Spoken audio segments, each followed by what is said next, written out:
período de reflexão sobre o livro de Jonas. Último domingo, nós falamos sobre a história de Jonas, como ele foi chamado por Deus, que deveria obedecer a Deus, e tudo aquilo que nós vimos nos 4 capítulos do livro de Jonas. E eu e minha esposa, nós estávamos fazendo devocional também no livro de Jonas essa semana. Iniciamos um novo livro, e por sugestão dela, nós começamos a estudar a vida de um novo profeta, de outro profeta, mas nós percebemos de imediato que o comportamento desse profeta era diferente, que o compromisso que ele tinha com Deus era diferente. E Deus falou aos nossos corações essa semana, na vida desse profeta, e é sobre ele, sobre a vida dele, que eu gostaria de refletir com vocês essa noite. Abram as Bíblias de vocês, por favor, do livro de Daniel, capítulo 1. Daniel, capítulo 1. Eu já tive a oportunidade de falar aqui na igreja que eu adoro histórias. Sou um péssimo contador de histórias. Ao contrário do meu pai gosta muito de contar histórias. E conta histórias muito bem. O pastor Jonas conhece. Eu sou péssimo em contar histórias. Não puxei isso do meu pai. Mas eu fico fascinado com as narrativas bíblicas, com as histórias e os exemplos de vida que nós encontramos na Bíblia. E Daniel, para mim, é um grande exemplo.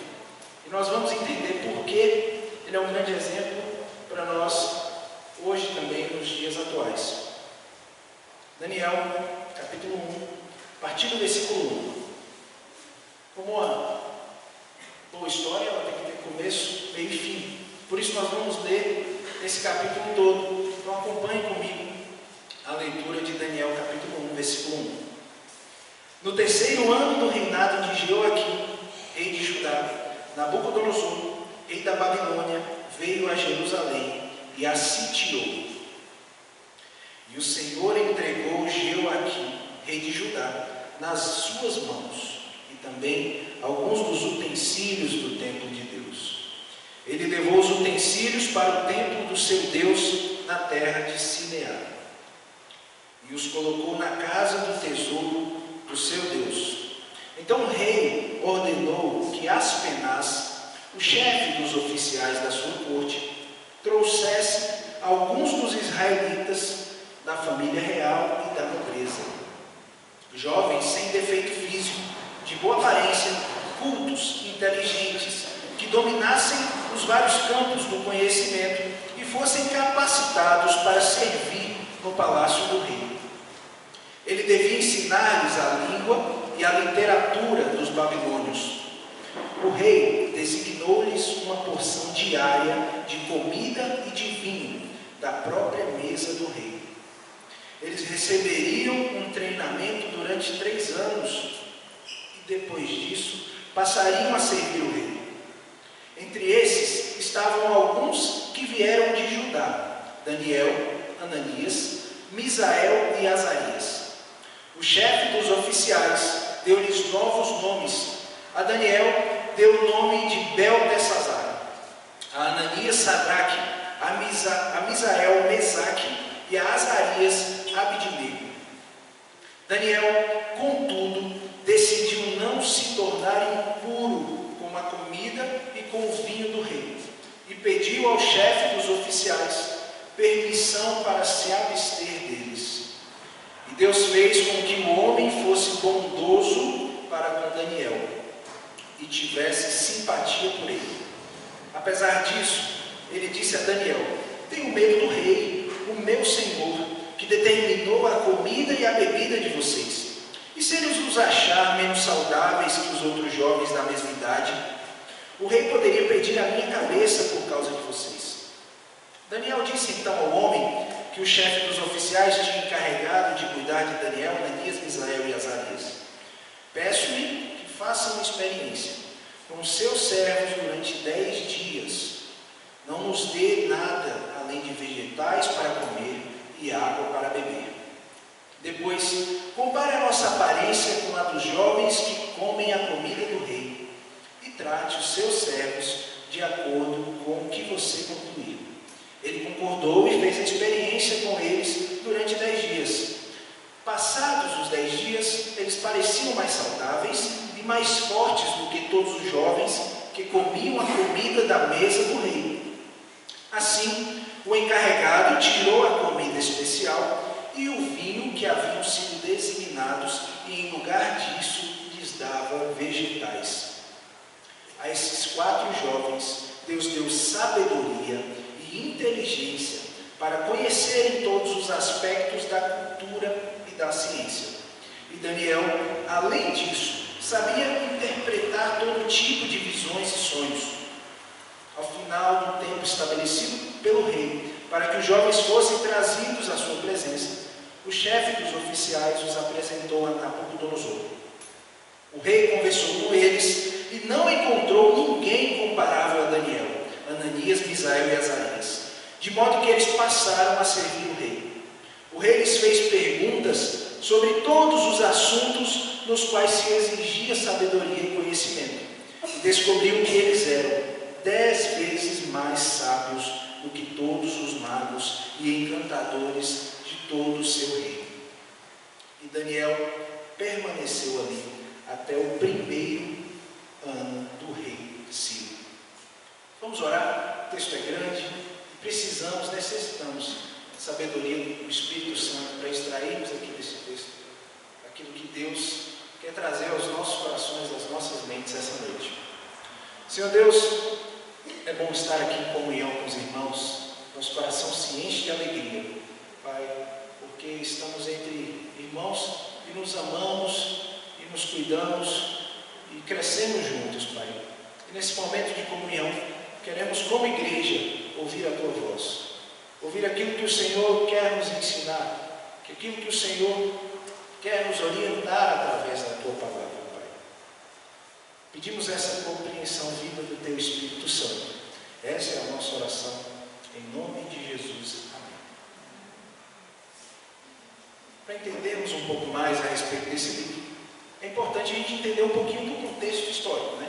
O que acontecia ali no reino de Israel, como é que Daniel de fato foi parar na Babilônia. E é muito importante também entender em que condição Daniel foi levado à Babilônia. A carta é uma carta, certo? A carta é uma carta, claro, né? O livro de Daniel é uma carta que ele escreveu para o povo israelita que estava cativo ainda sob o domínio, primeiramente dos babilônios, depois dos persas e dos medos, certo? Então é uma carta que tem um objetivo muito peculiar.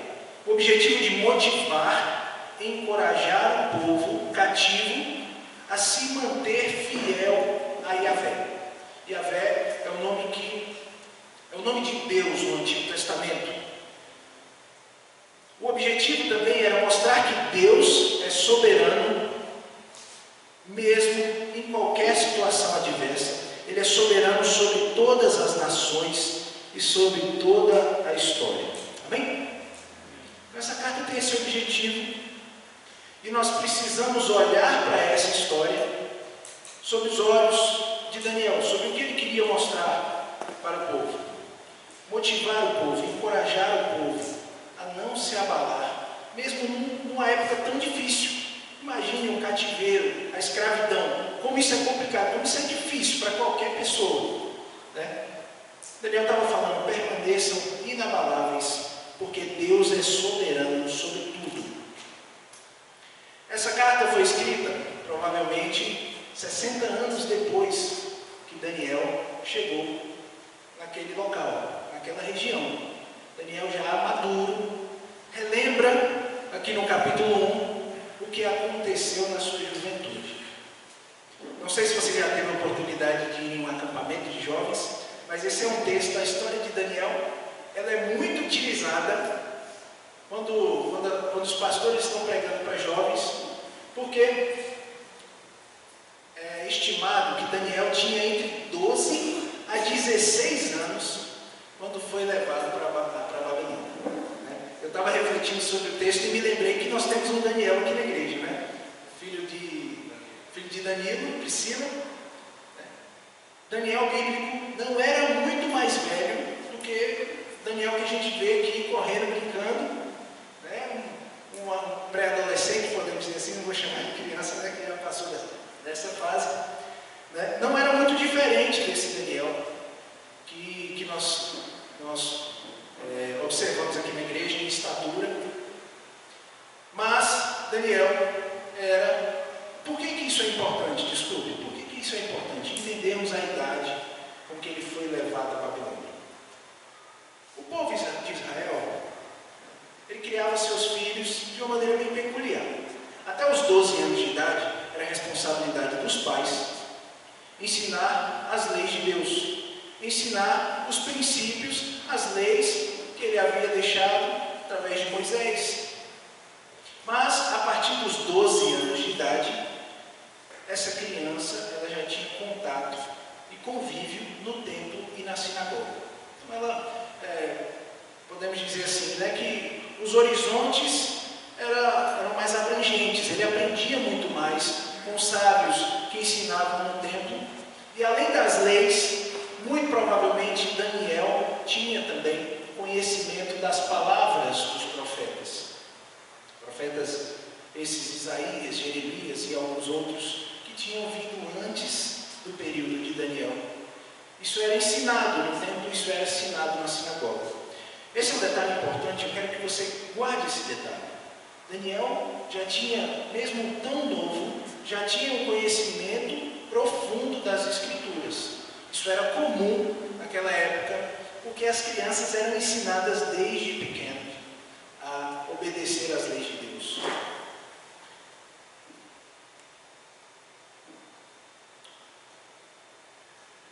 No primeiro momento, olhando para a carta, eu logo comparei, né, a história de Daniel com a história de Jonas, mas por uma situação bem particular.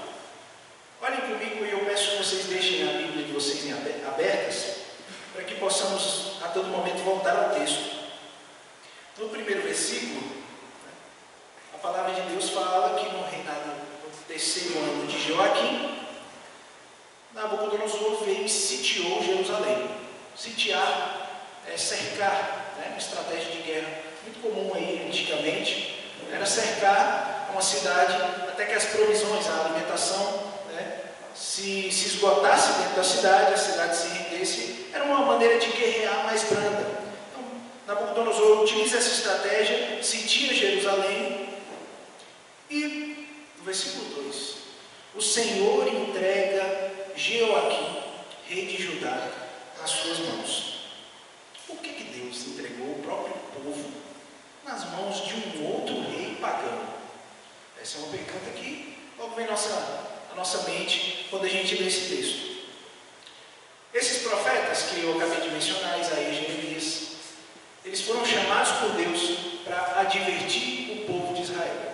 Assim como Jonas foi chamado por Deus para advertir a cidade de Nínive, né, contra o pecado, contra a idolatria. Isaías e Jeremias foram também, tinham esse papel importante, mas dentro do povo de Israel. Nínive, nós já vimos que se arrependeu, mesmo com a palavra de Jonas, né? Mesmo Jonas provavelmente correndo pela cidade, falando que a cidade seria destruída.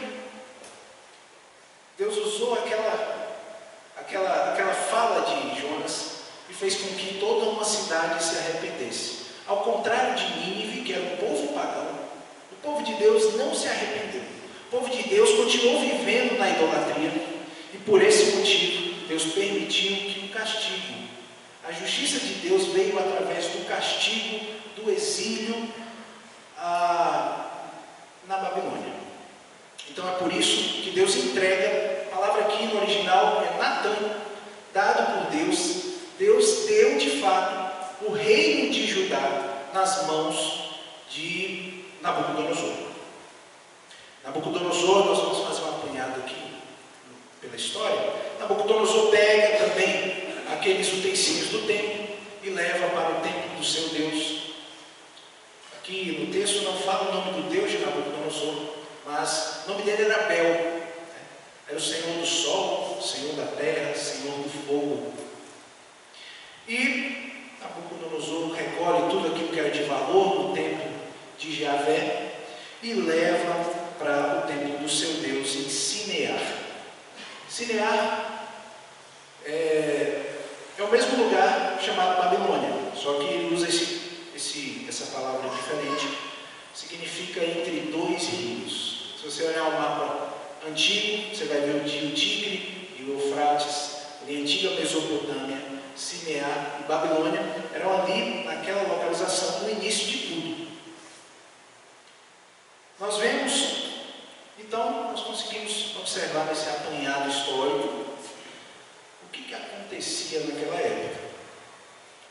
Nós vamos olhar com mais cautela sobre a ordem que o rei Nabucodonosor deu para Aspenaz. Se eu fosse definir qual é o tema dessa reflexão de hoje, eu pensaria em algo do tipo: como viver sendo um cristão em um mundo perdido. Como nós, como cristãos, podemos viver louvando a Deus, exaltando o nome de Deus em um mundo que está dominado pelo pecado. É uma palavra, assim como o livro de Daniel, a palavra é uma palavra de incentivo hoje para os nossos corações, para as nossas vidas. Então mantenha isso em mente também, porque nós vamos ver agora qual era a estratégia de Nabucodonosor. Nabucodonosor chama Aspenaz, o chefe dos oficiais. Aspenaz, vem cá, você vai ter uma missão. Sua missão é escolher ali os nobres, os príncipes, pessoas capacitadas, jovens inteligentes, jovens instruídos em toda a área do conhecimento, e traga esses jovens para perto. Se a gente olha para essa história, a gente fala: poxa, Nabucodonosor era um reizinho bom, era um cara gente boa. Poxa, pega os príncipes, pega aquele povo e quer ter perto, vai comer da comida do rei, vai aprender a nova língua, vai ter um professor. Esse Nabucodonosor era um cara muito legal. Mas não, Nabucodonosor, isso é uma estratégia de guerra, muito comum nos tempos antigos. Você já ouviu aquele ditado? Mantenha os seus amigos por perto e seus inimigos mais perto ainda. Era esse dito popular que era a estratégia de Nabucodonosor naquela época. Porque príncipes e nobres, a qualquer momento, eles poderiam levantar uma rebelião. E Nabucodonosor queria ter aqui, pertinho, controlando aquilo tudo. Então era uma estratégia de dominação do povo. Primeiro ponto, ele fala para Aspenaz ensinar uma nova língua, mudar a língua daqueles jovens. Existe algo mais cultural do que a nossa língua? Existem alguns pontos na nossa cultura que são muito marcantes. Um dos pontos é a língua que nós falamos, o português, que varia tanto de estado para estado, mas continua sendo o mesmo. Era proibido falar na língua hebraica. Agora eles iam aprender uma nova língua. Isso foi tão marcante no povo de Israel, que quando Jesus vem, depois do cativeiro da Babilônia, a língua mais comum falada por todos era o aramaico, língua que foi aprendida durante o cativeiro. Mudar a língua, primeiro ponto. Mudar os costumes, principalmente a dieta, né? Outra característica de nós como brasileiros é a nossa alimentação. Quem já teve a oportunidade de visitar algum lugar diferente fora do Brasil, sabe que a alimentação é diferente. Nós temos feijoada aqui, que não tem em outro lugar. O brigadeiro, o docinho, mas só tem no Brasil também, né? Marcas de uma cultura, da nossa identidade.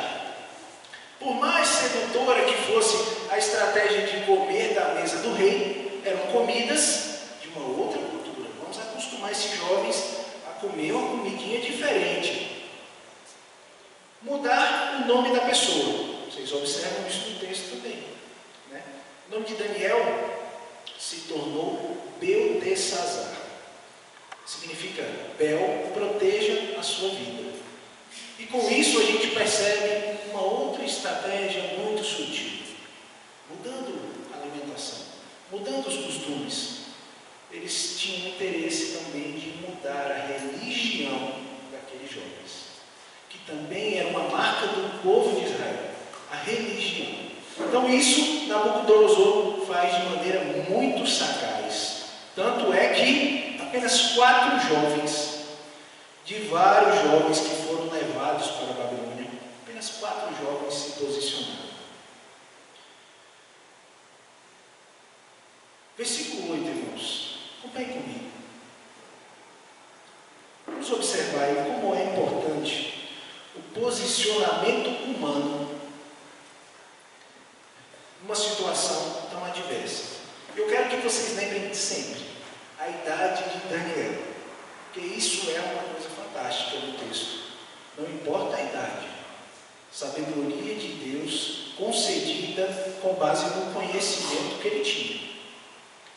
Daniel, no versículo 8, decide não se contaminar. Daniel decide não se tornar impuro com a comida e com o vinho do rei. Eu fico imaginando, né? Eu gosto muito de imaginar as coisas assim. Eu fico imaginando Daniel falando, poxa, querem mudar meu nome? Tudo bem, pode me chamar do que quiser. Querem mudar a língua que eu falo? Também não tem problema nenhum. Pode mudar a língua que eu falo. Pode mudar as minhas roupas. Vocês podem ficar à vontade. Pode mudar a minha dieta? Pode mudar a minha dieta. Mas ele percebeu que naquele plano de Nabucodonosor tinha um detalhe. Era um plano que feria a Deus em um ponto. E ele falou, olha, vocês podem fazer, no coração dele, ele decidiu não se contaminar. Porque ele decidiu, olha, vocês podem fazer o que vocês quiserem. Pode me chamar de Beltesazar, pode me fazer o que quiser. Mas eu não vou desobedecer o meu Deus. Eu não vou aceitar isso. No coração dele, ele decidiu não se contaminar. Mas uma decisão, vocês vão concordar comigo, só tem valor quando seguida de uma ação. Daniel, com muita sabedoria, ele vai lá em Aspenaz e conversa com Aspenaz. Aspenaz, olha, o texto aqui, no versículo 9, no versículo 8, né? Ele decide não se tornar impuro e pede a permissão do chefe. De maneira muito sábia, ele pede a permissão do chefe, que permite, mesmo com medo, né, de sofrer alguma retaliação, o chefe ele permite que Daniel prossiga com o plano dele, vai até o cozinheiro, que é o próximo passo, Daniel, versículo 11, e o cozinheiro oferece ao cozinheiro, vamos fazer um trato aqui, 10 dias, vou me alimentar, vegetais e água, e vamos ver o que vai acontecer. Gente, para nós sermos cristãos, nos dias atuais, nós precisamos nos posicionar. Chega algum momento onde é preciso se posicionar. E temos essa sabedoria, nós precisamos olhar para o mundo que nós vivemos hoje. Não era muito diferente daquilo que Daniel vivia. Daniel estava vivendo em um país onde os costumes feriam os princípios de Deus. A cultura, alguns conceitos da cultura feriam aos princípios de Deus. Nós podemos observar isso hoje, né? Em todo lugar que a gente vai, na internet, na TV, na conversa com amigos, no trabalho, nós percebemos alguns pensamentos bem sutis como essa estratégia de Nabucodonosor, que querem aos poucos minar nosso relacionamento com Deus, nos enfraquecer, nos fazer abraçar uma nova cultura, um novo pensamento. Isso é muito importante. Chega um momento em que nós percebemos, poxa, posso fazer isso? Posso fazer aquilo? Posso, está dentro da cultura, mas chega um momento em que nós temos que tomar uma decisão, porque nós percebemos muitas ideologias, muitos pensamentos surgindo a todo momento que ferem princípios bíblicos. E nós, como cristãos, não podemos aceitar esse tipo de pensamento na nossa mente, na nossa vida, na nossa família. Então perceba que a posição de Daniel, o posicionamento dele teve como consequência uma ação sábia, né? E nós observamos também que Deus age na história. Um posicionamento, eu falo, comentando com o Bruno, nós lemos mais à frente, né? Vários capítulos já. Um posicionamento como uma decisão, às vezes tem consequências a longo prazo. Né? Quanto mais experientes somos, eu sou novo ainda comparado com algumas pessoas aqui da igreja que são mais experientes, nós percebemos isso. Decisões que tomamos lá na nossa juventude têm consequências já no presente. Né? Então nós percebemos como Deus agiu na decisão de Daniel. E às vezes nós pensamos, Deus age só de maneira sobrenatural. Não sei de onde a gente tira esse pensamento. Que o agir de Deus é sempre sobrenatural, de maneira milagrosa, de maneira a mostrar o poder dele de maneira incrível a todos. Mas nós observamos nesse texto que Deus age de duas maneiras. Ele age por trás ali das cortinas. Perceba, Deus usa uma estratégia aí de causa, de ação e de consequência. Quando Daniel decide se posicionar, Deus inclina o coração de Aspenaz. Daniel achou um favor com Aspenaz, mas por conta de Deus. Deus fez com que o homem fosse bondoso para com Daniel. Daniel sabia que aquilo ali era ação de Deus. Era Deus. Isso novamente reforça aquilo que nós queremos falar. Não existe nada que não esteja dentro da soberania de Deus. É isso que a carta está falando para a gente. Então o coração de um incrédulo é movido por Deus. É movido em favor daqueles que buscam fazer a vontade de Deus. Nós podemos observar isso na vida de Daniel. Mas Deus também age de maneira sobrenatural. Vamos observar aqui que de vegetais e de água não dá para sobreviver muito tempo, né? Nós percebemos que aí de maneira sobrenatural Deus agiu. Deus agiu na vida de Daniel. Não só por 10 dias. No mínimo 3 anos de preparação para chegar a servir o rei. Nós vemos aqui no texto. No mínimo esses 3 anos, Daniel, se alimentando de vegetais e de água. E vemos também que Deus agiu de maneira sobrenatural quando concede a ele e a seus amigos uma sabedoria além do normal, podemos dizer assim. Né? Aqui no versículo 17, a esses 4 jovens, Deus deu sabedoria e inteligência para conhecerem os aspectos da cultura e da ciência. Nós percebemos nesse capítulo como o posicionamento humano, como o posicionamento de nós, cristãos, é importante.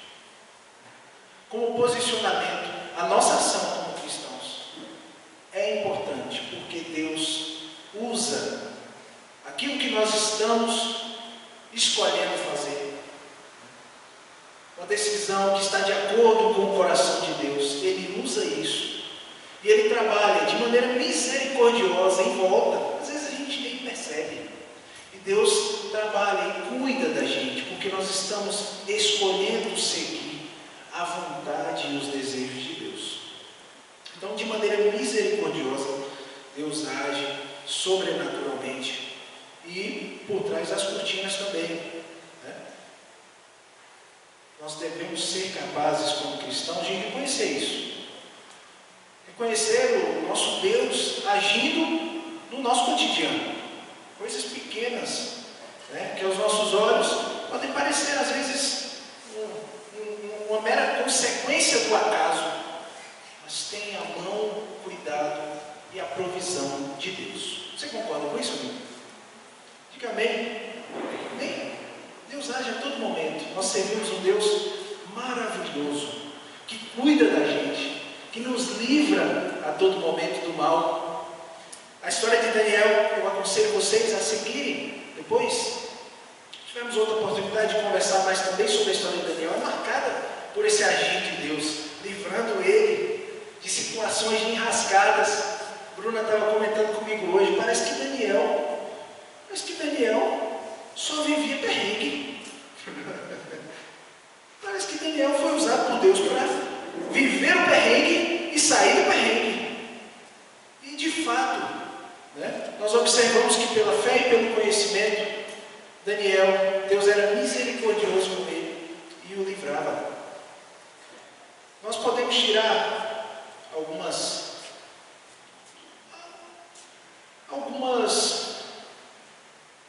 ações práticas para o nosso dia a dia, com base nesse texto. E alguns alertas também. O primeiro alerta: não se contamine. Não se contamine. Por que Daniel escolheu não se contaminar? Ele escolheu não se contaminar, e por que ele se contaminaria, com a comida? Essa é uma pergunta também que surge na nossa mente. O israelita, o povo de Israel, demonstrava o seu amor para com Deus ao seguir as leis de Moisés, ao seguir a circuncisão, ao seguir o calendário religioso, os jejuns, as festas, e também a dieta. Lá em Levítico, Deus deixa uma lista de animais que o povo de Israel podia e não podia comer. O povo de Israel não podia comer sangue, não podia comer um cavalo, um coelho. Existia uma dieta característica do povo de Israel. E foi nesse ponto. Mudar a dieta não tem problema. Mas quando o fato de mudar a dieta entrou em choque com a vontade de Deus para a vida de Daniel, ele falou: não, aqui não dá para mim. Muito provavelmente na mesa do rei, no banquete do rei, tinham animais de caças de todos os tipos. E vários israelitas foram seduzidos. Eu acho que você, assim como eu, pode lembrar de pessoas que já sentaram nessa mesma cadeira que você está sentado aqui. E que você lembra dessa pessoa e percebe: poxa, parece que a mesa do rei foi mais atrativa. O que o rei tinha a oferecer, o que o mundo tinha a oferecer, parece que foi mais atrativo do que o que Deus tinha a oferecer a essa pessoa. Nós devemos orar por essas pessoas. Muitas já passaram pela igreja, pastor? Muitas passaram, sentaram aqui, compartilharam, tiveram comunhão conosco e não estão mais aqui hoje. Muitos desses jovens israelitas caíram, desobedeceram a Deus.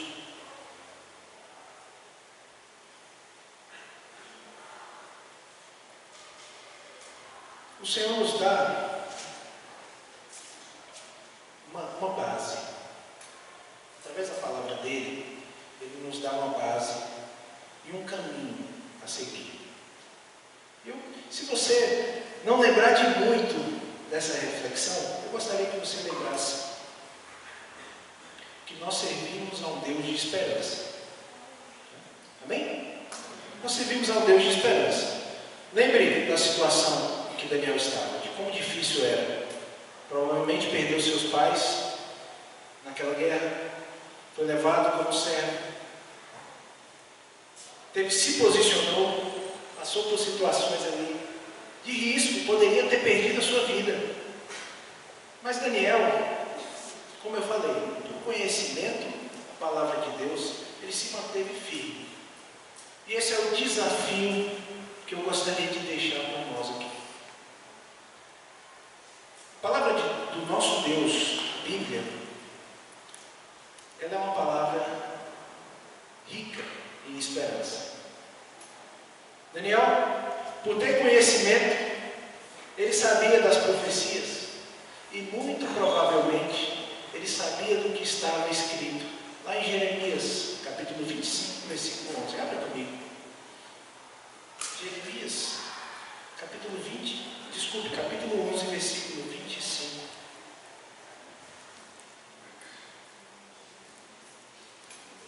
Jeremias 11, 25.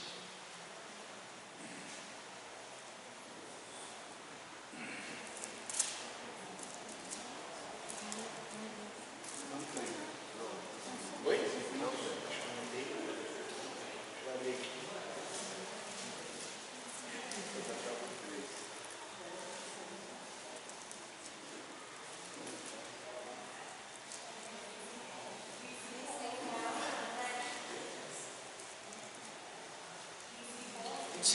Desculpe. 20, capítulo 25, versículo 11. Jeremias, capítulo 25, versículo 11. Por vezes a gente pensa, né? Como Daniel, tão jovem, conseguiu se manter tão firme? O conhecimento da palavra de Deus talvez fosse a sua maior arma. Ele decidiu não obedecer porque ele conhecia a Deus. Ele conhecia o Deus soberano que ele servia. Ele conhecia a palavra de Deus. E muito provavelmente ele sabia disso que está aí no versículo 11. Uma profecia de Jeremias que diz que toda esta terra se tornará uma ruína desolada. E essas nações estarão sujeitas ao rei da Babilônia durante 70 anos. Sem essa informação, fica difícil. Muito provavelmente Daniel sabia disso. Ele sabia que aquilo ia acontecer, mas que aquilo ia também acabar. Ia chegar um momento, e é interessante porque se a gente olha para a idade de Daniel, com que ele chegou, e para o final do exílio, ele praticamente passou todo esse tempo servindo aos reis. Provavelmente ele faleceu antes de experimentar o retorno à sua casa. Mas ele tinha na mente dele a esperança com base no conhecimento da palavra de Deus. Muitos pregadores comumente falam, né? Eu não sei o que você está passando na sua vida. E é verdade. Eu não estou na sua pele, mas nós compartilhamos de situações adversas, todos nós, por dificuldades, talvez não tão grandes como Daniel. Onde está alicerçada a nossa esperança? Para vivermos nesse mundo, é preciso estarmos firmes e alicerçados, com a esperança bem clara e estabelecida na palavra de Deus. Sem o conhecimento da palavra de Deus, Daniel não ia durar muito. Ia se tornar mais um israelita que não seguiu a vontade de Deus.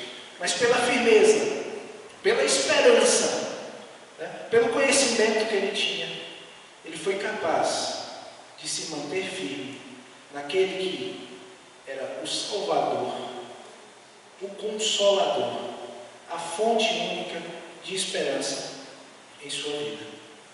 Por isso, quando passamos por situações adversas, assim como o Daniel passou, quando estamos expostos a um mundo onde o mal prevalece a todo momento, a nossa esperança, a nossa fé deve estar baseada na palavra. E por isso, o nosso desafio essa noite é mergulharmos mais na palavra de Deus. Nós temos um grande privilégio aqui na igreja de termos oportunidades diversas. Tem encontro de homens, tem encontro de casais, tem encontro de jovens, tem EBD, tem oração, tem diversas atividades para que você esteja preparado para lidar com essas situações diariamente, para que eu esteja preparado. Nós precisamos aproveitar essas oportunidades. Porque quando a tribulação vem, quando a falta de esperança vem, nossa mente, a nossa memória tem que se remeter imediatamente à palavra de Deus, a fonte de toda a esperança, A Bíblia é um livro maravilhoso, a fonte de muita coisa, mas a esperança é muito clara. No Antigo Testamento, a esperança de que viria um Salvador. No Novo Testamento, a esperança de que voltaria esse Salvador. E essa fonte inesgotável de esperança tem que ser o nosso refúgio diário. Nosso desafio hoje, para vencermos esse mundo com sabedoria, é estarmos mais e mais mergulhados no estudo da Palavra de Deus, na leitura da Palavra de Deus. Nosso desafio, e esse é um desafio grande, vocês vão concordar comigo. Nós, como pecadores, nós começamos, saímos às vezes animados aqui no culto, pastor, dá aquela chamada, a gente, essa semana vai. Segunda, terça, já dá aquela balançada. Mas nosso desafio é sermos firmes, sermos constantes, apoiarmos a nossa esperança naquele que é o nosso Senhor e Salvador. Amém? Então, eu deixo esse desafio não só a vocês, mas para mim também. Deus tem colocado esse desafio na minha mente, na minha vida, na vida da minha esposa, usado a vida do pastor. Quantas vezes o pastor nos aconselhou aqui de púlpito? Maridos, façam um devocional com suas esposas, cresçam junto com suas esposas. Recentemente, nós temos colocado isso em prática. E bênçãos, sem medida, nós temos desfrutado do nosso relacionamento. É um desafio para a gente. Eu lembro também do desafio aqui dos pais. Daniel, um jovem, que desde pequeno, desde novo, já conhecia e dominava a palavra de Deus, e tinha conhecimento sobre a vontade de Deus. Eu não falo isso com propriedade minha, porque não tenho filhos ainda, mas com a propriedade da palavra de Deus. Eduquem os seus filhos no caminho certo. Deem oportunidade aos seus filhos de crescerem na palavra de Deus. Eu sempre me lembro do meu pai. Meu pai, éramos 3 em casa, 3 crianças, diferença de 1 ano de um para o outro. Meu pai sentava no sofá, um ficava no ombro, outro de um lado, outro do outro. Meu pai abria aqueles livros, a gente não sabia ler, entendia pouca coisa. Mas com 3, com 4 anos eu já me lembro que ele já folheava aqui aqueles livrinhos de infantis. E quando eu leio qualquer história bíblica, isso acontece sempre, eu me lembro daquelas imagens. Mas eu nem sei mais onde é que estão. Esses dias eu vi um desses livros e assim, foi uma alegria para mim. É uma alegria, uma grande alegria, uma grande satisfação. Desculpa, irmãos, eu me emociono muito facilmente. Para mim é uma alegria, uma satisfação, ter a oportunidade de ter tido pais tão maravilhosos, que me ensinaram a me educar nos caminhos de Deus. E é um desafio também que o texto deixa para a gente.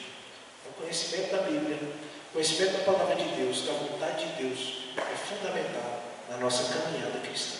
Esse é o desafio que eu deixo para vocês. Irmãos, se envolvam mais. Nós tivemos um monte de casais ontem, poucos casais aqui, poucos casais. E nosso coração é desejoso por ver mais pessoas aqui, crescendo junto, tendo a oportunidade de desenvolver. Amém? Vamos orar?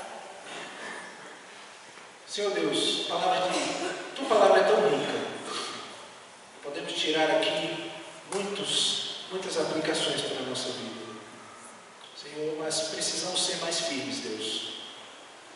Nosso conhecimento da tua palavra, Deus, ainda é muito raso. Nós precisamos mergulhar com mais profundidade, Deus. Que o teu Espírito Santo nos dê sabedoria, vida de ti, Senhor, para entendermos mais da tua palavra, para entendermos mais os teus propósitos na nossa vida, Deus. Às vezes a gente fica perdido, Senhor, sem saber o que fazer, que atitude tomar, que decisão tomar. sendo que na Tua Palavra o Senhor nos orienta de maneira tão clara. Estamos passando às vezes por tribulações na nossa casa, tribulações com o nosso cônjuge, dificuldades no nosso relacionamento, falta de esperança em algumas áreas, Deus, e não recorremos a Ti, Senhor. Tem misericórdia de nós, Pai, por conta disso, Senhor. Nós estamos errados, reconhecemos que estamos errados, Pai. Eu reconheço o meu erro. Eu quero estar mais perto de Ti, eu quero crescer mais, Deus. Eu quero ter experiências contigo, assim como Daniel teve, de viver próximo de Ti, de ser abençoado pela Tua mão de misericórdia, Deus. Esse é o nosso desejo como igreja, estar mais perto de Ti, Senhor. Desfrutar de intimidade contigo, desfrutar da alegria e da paz que fluem de Ti, Pai. Obrigado pela vida dessa igreja, Senhor, mas que em nosso coração nós não possamos nos acomodar. Teu desejo para nós é crescimento, Deus, é de intimidade, de profundidade. Por isso, Senhor, incomoda os nossos corações. Usa o Teu Espírito Santo, Deus, para incomodar os nossos corações. Precisamos de Ti, Senhor. Precisamos da Tua sabedoria. Esse é o nosso clamor que fazemos como igreja. Essa é a nossa oração. Em nome de Jesus.